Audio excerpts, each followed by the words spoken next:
Noël approche et le Barça continue de faire des cadeaux.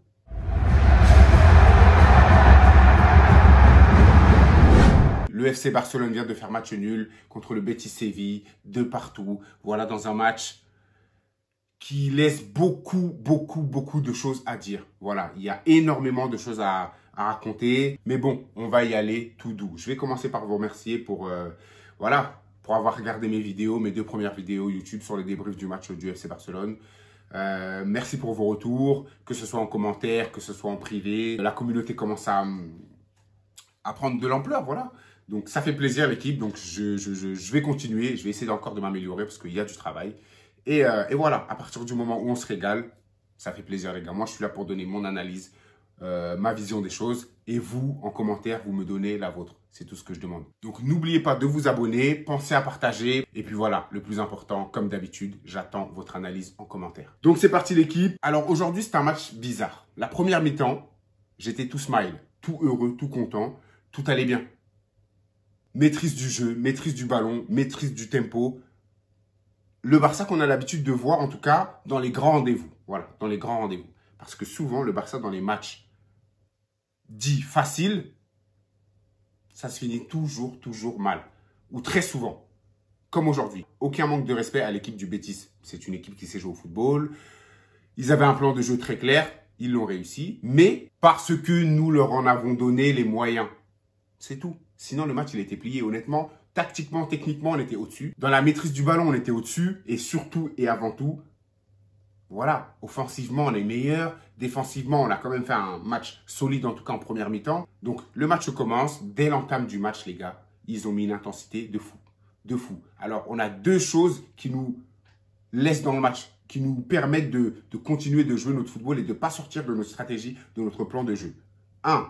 Rafinha qui sauve un ballon de but, je crois, à la 2e minute du jeu, sur la ligne. Heureusement qu'il suit. C'est notre Rafinha national. Heureusement qu'il est là, les gars.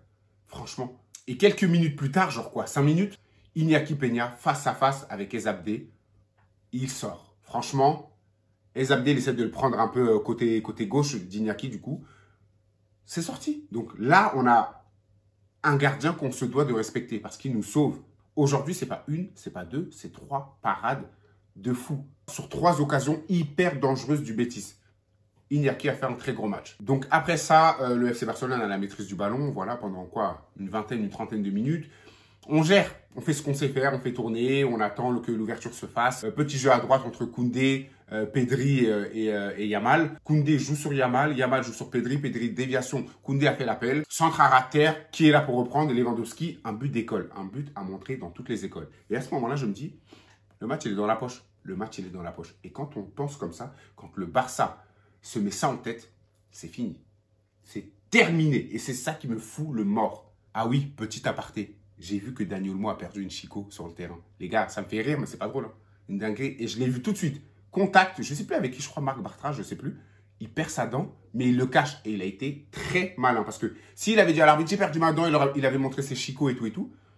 Là, dans la presse, ça se serait servi de cette image-là pour dire le Barça a fait un match nul, le Barça a pris un KO, regarde. Non, donc il l'a bien caché. Parce qu'en 2e mi-temps, il entre et à un moment donné, il esquisse un petit sourire et on voit une dent en moins. C'est pas facile, les gars. Moi, à sa place, je pense que j'aurais quitté la pelouse. Hein.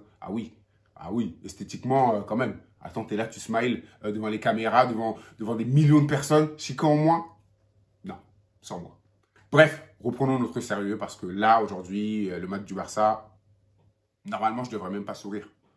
Je devrais même pas sourire. Mais je vais vous expliquer pourquoi je souris juste après. Donc, la première mi-temps se termine. Bonne première mi-temps du Barça.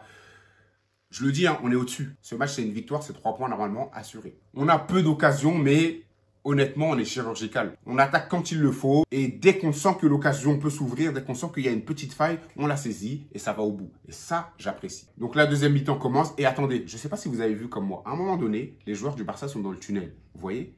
Et là, à ce moment précis, je me suis dit, on va mal commencer la 2e mi-temps. Je sais pas, les joueurs, ils étaient assis en train de discuter.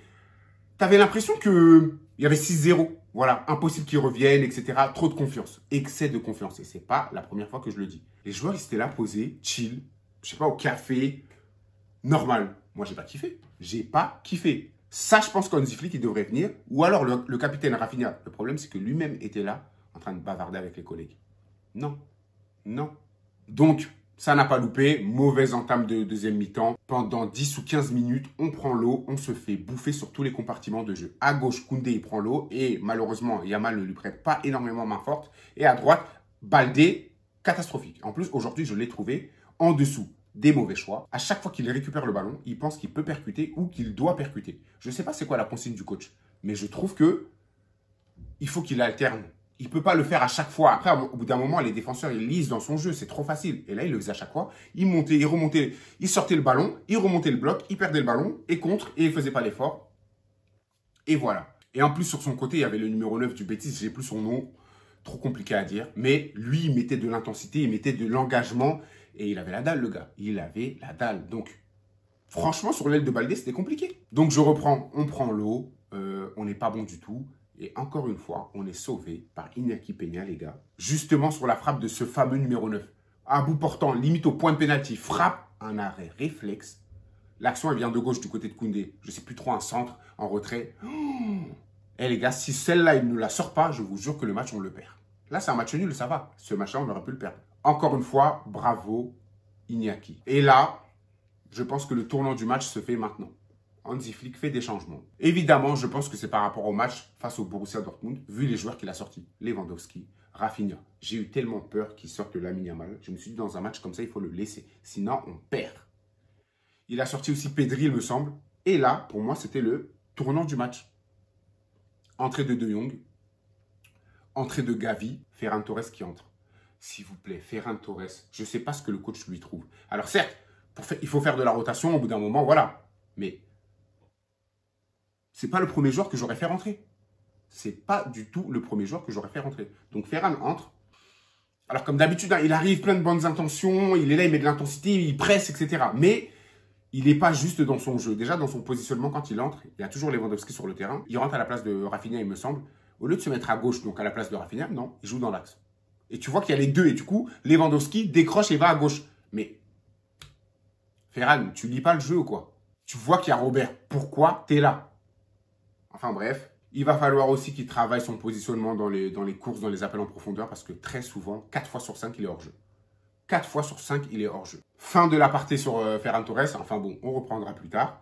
Donc le Barça continue de prendre l'eau. Le Betis met le pied sur le ballon. Voilà, ils gèrent. Ils nous prennent souvent en contre. Voilà, ils balancent, ils balancent, ils balancent, ils balancent. À un moment donné, ça va passer. Ça passe. Et aujourd'hui, on n'a pas du tout été aligné. Au niveau piège du hors-jeu, j'ai l'impression qu'aujourd'hui, on ne l'a pas mis en pratique, mis en place, non. Donc, Victor Roque prend la profondeur. Et là, je le dis à chaque fois, il faut qu'on tire des leçons de notre passé. Araújo contre le PSG en Ligue des Champions, ce qui nous coûte peut-être la finale de la Ligue des Champions. Et Eric Garcia contre Monaco, ce qui fait qu'on perd ce match. Ce match-là, on ne le perd jamais si on est à 11 contre 11. Je le dis et je le répète. Ce n'est pas la première fois que je le dis. On ne le perd pas. Et là, tu as Frenkie de Jong qui fait un contre-effort à souligner parce qu'il faut le faire. Mais gêne l'attaquant. C'est Victor Roque, c'est pas Cristiano Ronaldo. Il ne va pas te mettre une frappe du gauche pleine lucarne. Il y a 4 chances sur 5 qu'il loupe. Laisse-le faire sa course. Et en plus, aie confiance en ton gardien. C'est Iñaki, il en a déjà sorti 3, pourquoi pas 4? Voilà, la faute bête. Et je vous le dis, les gars, il y a faute, il y a contact. Il le prend au pied et il le pousse avec le bras. Il y a contact. Donc, c'est dans la surface. Et j'ai même envie de dire, heureusement que c'est dans la surface parce que sinon, c'est carton rouge. Voilà. Donc, à choisir, je ne sais pas. Mais carton rouge, je pense que ce match-là, à 10 contre 11, on le perd. On ne sait pas gagner les matchs quand on est en infériorité numérique. Hansi Flick pète les plombs par rapport à la situation sur le banc. Je ne sais pas exactement ce qu'il a fait, mais ça lui coûte un carton rouge. Donc, merci Frenkie de Jong. Donc, voilà, bon, on ne va pas tout lui remettre sur le dos. Le coach doit savoir se tenir. Maintenant, j'ai l'impression que Flick n'a pas fait grand-chose pour mériter ce rouge. On ne sait pas, on n'a pas eu d'image, on n'a pas eu d'explication, rien. Mais, connaissant le boug, je ne pense pas que ça soit si grave que ça. Merci de Jong, c'est tout. Que dire? Donc, penalty tiré par Lo Celso. Le gardien Iñaki plonge du bon côté, mais voilà, le penalty il est quand même bien tiré, un partout. Juste après la sortie de Baldé, un ballon sur le côté droit, comme il y en a 90 dans le match, donc dans les pieds de Lamine Yamal. Et là, Lamine Yamal nous fait du Lamine Yamal. C'est du football de qualité, les gars. C'est du football de très, très, très haut niveau. Un ballon lambda, il arrive à te sortir une passe, mais une passe sur Ferran Torres qui, lui, il fait même pas spécialement l'appel. Hein. Il est placé, il fait un petit peu un retour d'hors-jeu. Heureusement que le défenseur du Betis laisse traîner son pied, sinon Ferran était hors-jeu comme d'habitude. Et là, Yamal, il arrive à te trouver une ligne de passe. Entre quoi? Peut-être qu'il y a 4 ou 5 joueurs. Ferran, il prend. Et ça, c'est tout à son honneur. Le ballon arrive, action, réaction, frappe, but. Petit filet. Voilà. Je l'ai vu tout de suite qu'il n'y avait pas hors-jeu. Ce but-là, il n'est même pas pour Ferran. Hein. Il est pour Yamal. Et il y a quelque chose qui m'a embêté, c'est que tous les joueurs du banc, après la décision de la VAR qui a accordé le but, vont vers Ferran. Mais c'est pas Ferran, les gars. C'est pas Ferran. C'est Yamal qui a tout fait. Et personne ne va vers lui. En tout cas, pas directement. Donc voilà, les gars. Il faut remettre un peu l'église au milieu du village, s'il vous plaît. D'ailleurs, la réaction aussi, elle laisse beaucoup à... Il y a des choses à dire sur cette réaction, la manière dont le Barça a célébré le but de Ferran. Les gars, il y a 2-1, il reste 10 minutes de jeu. Vous croyez que le match, il est dans la poche? Non. Non. La preuve, c'est que juste après, le Betis sur une occasion... un peu bête, où Gavi ressort le ballon, Ferran il a voulu un peu plus en profondeur, etc. Perte de balle, récupérée par les joueurs du Betis, orienté sur la droite, centre, but. Et sur cette occasion, qui, encore une fois, n'a pas suivi, n'a pas fait le pressing qu'il fallait, Ferran Torres. Ok, Gavi a raté son ballon, a raté sa passe, mais toi, reste concentré, fais l'effort, presse le joueur, il ne le fait pas du tout. Et lui, si vous avez l'occasion de revoir cette action, allez-y, vous verrez. Au lieu de faire le pressing, il est comme ça, en train de dire à Gavi, oh, je l'aurais aimé par là. Mais gars, on s'en fout en fait. Ça y est, le ballon est perdu, il faut jouer. Ben voilà, ça n'a pas loupé. But. Donc, on se fait remonter au score. Le Barça encaisse encore un but, 2 partout. Voilà. Dommage. Voilà. Donc, voilà le résumé du match, les gars. Est-ce que je suis inquiet? Pas du tout. Pourquoi? Parce que cette Liga, elle est remplie de surprises. Un coup, c'est le Barça qui laisse des points. Un coup, c'est le Real. Un coup, c'est ici. Un coup, c'est là. La seule équipe dont il faut se méfier aujourd'hui, c'est l'Atlético de Madrid qui n'a pas perdu depuis pas moins de 7 matchs. Les gars, nous, on est en train de se faire notre petite guéguerre entre Barça et Real. Voilà qui va finir premier. Là, aujourd'hui, au classement, on a 5 points d'avance sur le Real, mais le Real a 2 matchs de retard. Vous faites le calcul, si le Real gagne ces 2 matchs, ils sont premiers à 1 point du Barça.